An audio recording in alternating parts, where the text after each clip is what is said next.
Jail की कोठरी। Ethan quarter अपनी जेल की कोठरी में अकेला बैठा था, अपने अंजाम का इंतजार कर रहा था। उसकी फांसी में केवल 24 घंटे बचे थे। वह सारी उम्मीद खो चुका था।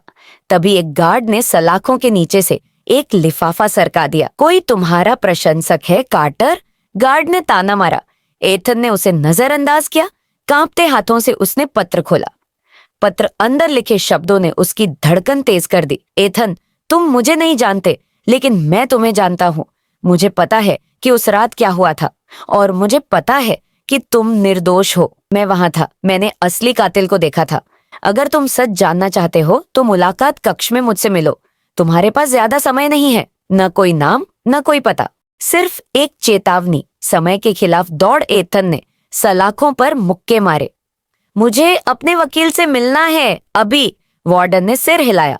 तुम्हारी सारी अपील खारिज हो चुकी है कार्टर। एथन खुद को फंसा हुआ महसूस कर रहा था। अगर यह पत्र सच था तो कोई सच्चाई जानता था, लेकिन वह इसे साबित कैसे कर सकता था? फिर एक युवा गार्ड ऑफिसर डेनियल्स ने धीरे से कहा, मैंने तुम्हारा केस पढ़ा है, इसमें कुछ गड़बड़ है।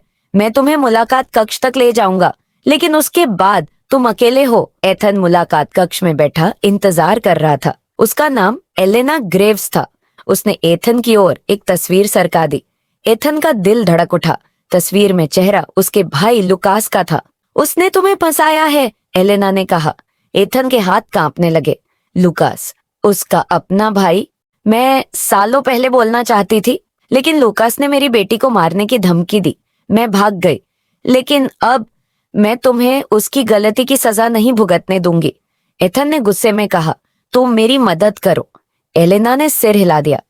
सिस्टम हमारी बात नहीं सुनेगा। एक आखिरी कोशिश। समय बचा 6 घंटे। डेनियल्स ने मदद करने का फैसला किया। उसने एथन की कोठरी को 5 मिनट के लिए खुला छोड़ दिया। एथन सबूतों के कमरे में घुस गया।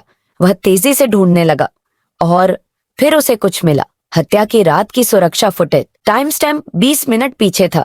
किसी ने इसे छेड़छाड़ की थी। यह ठोस सबूत था। तभी अलार्म बज उठा। फांसी कक्ष। समय बचा 1 घंटा। एथन फांसी की कुर्सी पर बैठा था। उसके हाथों में हथकड़ियां डाल दी गईं।